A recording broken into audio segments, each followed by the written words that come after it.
Hey guys, welcome back to Star Fox Assault. In this part, Dinosaur Planet. Oh yeah, that's right. Yeah, Dinosaur Planet. This is the planet that Star Fox Adventures takes place on. That's what I thought. Except, it's one mission. Yeah, it's one mission and the entire world can be traversed in like 2 minutes. I mean, that's fine, because who cares about Star Fox Adventures? Whoa, I liked it. I thought it was pretty good. I started playing it again a few months ago, but stopped. I need to. You stopped. That game. Exactly. Hey, I had other games on the go, okay? Yeah, because you're not a kid anymore. You can't put any time into stupid games like Star Fox Adventures that are bad. Star Fox Adventure is not that bad. I'm crying. It was just Star Fox trying to be Zelda. Yeah, well, it wasn't even supposed to be a Star Fox game. It was a completely different game, but then they're like, oh, we're going to stop developing it unless we get like a big name title or something changes. And they're like, oh, specifically, cool. It was a Crystal game, and then they thought that Crystal as a woman protagonist would not sell. So they were like, true? oh, just make Crystal a princess you gotta save, and then make it Fox. Is that true? Yeah, that's totally true. They documented in the first, if you ever watch Tropes versus Women in video games, I believe that is actually the first anecdote that is used in that entire series. I've seen a little bit of that series, but I haven't watched a lot of it. But I've been meaning to. It's sort of like 101 type of stuff, but it's like very, very well presented for that. Yeah, I know. I've seen some of the videos, and like some of it is really well represented. So I've been meaning to, but I mean, like I have only so much time in a day. Of course. Yeah, but I mean, now it's basically dinosaurs versus the Borg in this level. The old technology versus nature argument. I wonder who's gonna win. Well, technology still wins because you're saving them with technology. Oh, that's a good point. Yeah, unless you're playing like Splatoon and Splatfest, in which the non-technology wins because everybody who joins the technology side sucks. Was that actually? That wasn't actually a Splatfest. That actually was. It was, well, not specifically, but it was past versus future, and of course past one. Past one? Yeah, here's the thing about Splatfest in Splatoon. Basically, you have everybody joining, right? There's popularity points, so you get points if your team was more popular, right? But none of those popularity points actually matter, because everybody who's on a popular team sucks. And then because of that, all your losses stack. Damn. So yeah, you instantly know when you're on the popular team. Oh yeah, I lost. Your frame rate seems to be chugging right now. Oh god, the frame rate. Too many enemies on screen. Yeah, this level is this is the level that Jordan brought up earlier as an example of a level that where you have to simultaneously kill enemies on foot, using a landmaster, and in the sky. Yeah. It can get pretty tedious, especially if you're really deep in a cave like I'm about to head into, and all of a sudden Slippy, right on cue, needs help. Well, I mean, you can't do anything about that. Not really. Slippy's going down. That's what... and nothing of value was lost that day. But that's the issue with this level. Like, it's so... It's extended for all the wrong reasons, because you're constantly going back and forth. Otherwise, it's not a terrible level. Also, missiles. It's at least it makes sense. Like the idea of, hey, we've asked you to do these three things separately, and now you got to combine them all together into one level. Like that could be really cool if it was a well-designed level and the shooting. It would have been cool if it was just you and you just abandoned ship. I did not know you could balance yourself on the R-wing like that. Yeah. But it would have been cool if, like, say, it was only you and one of your other teammates, but there's, like, 3 of them over there, and none of them could do a thing. And they're all programmed to get chased at some point or another, so, like, you're basically just waiting for it to happen.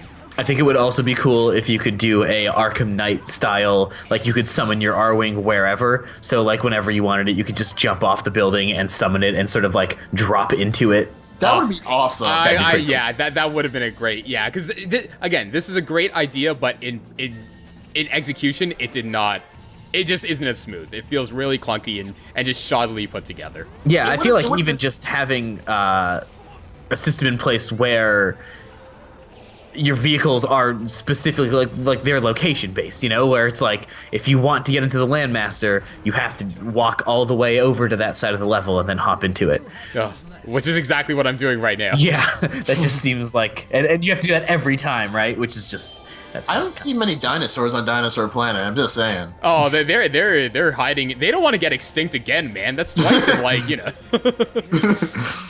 I mean, so in Star Fox Adventures, you're pretty much just like bow staffing dinosaurs, right? That's right. That's most of that game. That's all of the game.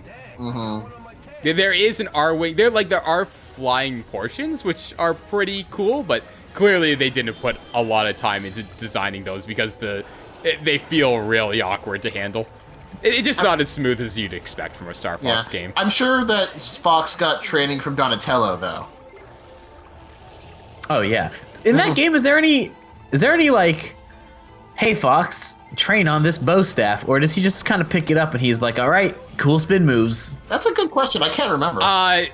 He basically just picks it up and it's like, oh cool, I know how to use a staff now. Yeah, right. Like, nice. I wish I could do that with, like, I don't know, a sword or something and be all badass just out of nowhere. Hey, staffs are cool. Staffs are maybe the coolest. Think about how much you can flip a staff. Well, Gandalf did rock a staff pretty hard. A weapon's coolness is judged by the amount of times you can spin it while you're fighting. And in that respect, a bow staff is the best weapon. That and for lightsabers, too. Well, you can't spin a lightsaber. Yeah, you can. Like, they do it all the time. Yeah. But it's always, like, silly when they do it. Like, it's cool, but it's like... It's totally unnecessary. I mean, I'm sure we all are familiar with that one part of Return of the Sith, or Revenge of the Sith, where Anakin and Obi-Wan are fighting, and they just, for some reason, like, both do a spin move. Oh, no, man, that's badass. I can't talk shit about that scene. I mean, I kind of like it. Cool, it's really stupid. Like, it's just not practical. It's like, wait, did you guys train to do this at some point during a fight? Yeah, it's just a very weird thing. I don't know why you could argue they're building momentum for like a really strong hit. But they're not in a video game. They don't have momentum as like a meter that you fill up for a finishing move. But George Lucas thought it was really cool to do that, and so he did it. Oh man, you know what? I like Revenge of the Sith for all the wrong reasons. I like how they like just made it as epic as they possibly could be at the time, and the first scene opens with like them crashing a ship into Coruscant. That's pretty cool. Yeah, I don't actually hate that movie. It's like kind of overlong and not really a good movie, but I don't mind it. It's just fun to watch. Yeah. Sure. Yeah. I mean, if it's your cup of tea. Yeah. You abandon ship again. I'm so glad there's not falling damage in this level. I would have died like 3 times over. By the way, I started playing a bit more Xenoblade, and I swear, you could take you remember when we were talking about like that big drop that Elba said you could take?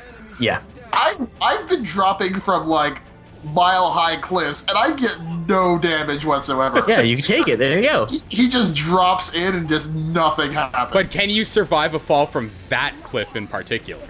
I've actually jumped from higher. But is it that cliff? I don't know. No. I'd laugh if only that cliff you like took falling damage. Every other one was just fine. 2 targets left.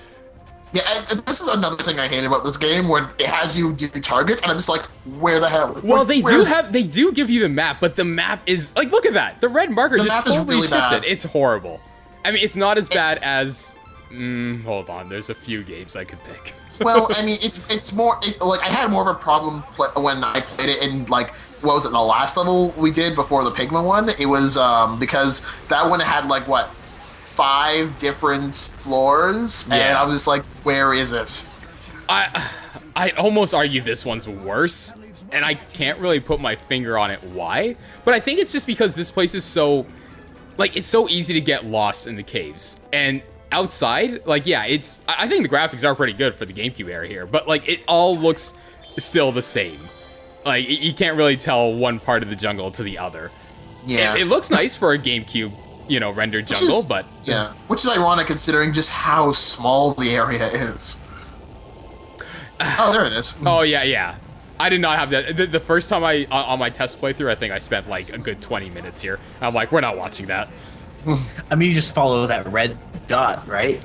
The problem is like map? especially if the red dot's in the center, there's essentially like 3 levels, and they're not easily accessible. Like it could be either on top of a temple, in the temple, or underneath the Below temple. it, yeah. Yeah, and it's just it's no good. I don't like how oblong Falco's face is in this game. It seems like too narrow. It's like it all looks a little weird.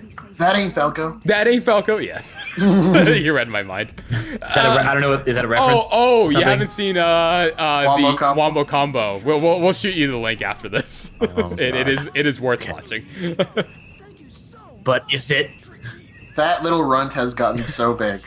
Yeah, Tricky or Trixie? I can't remember. I think it's Tricky. Tricky. Yeah, he was a really small dinosaur in Oh Star yeah, Fox he's Adventures. going with you. Let's see how that goes. Tricky had some great one-liners in Star Fox Adventures during battle. Just like whenever you would engage like a whole legion of like enemies, he would just go bad guy. I'm like, yeah, you tell him, Tricky, they're bad. It seems like we've been transported into the land before time. Here comes the ship. Hi everyone. This is our Let's Play of Land Before Time for the Super Nintendo. Was that a game? Did they actually make Land Before Time a game? I feel like during that time they made a game on everything. We now know that Tricky now ships Fox and Crystal. Literally, he's taking them to a ship. I mean, that's canon, right? Like, yeah. That's true too. Well, it depends what ending of Command you get.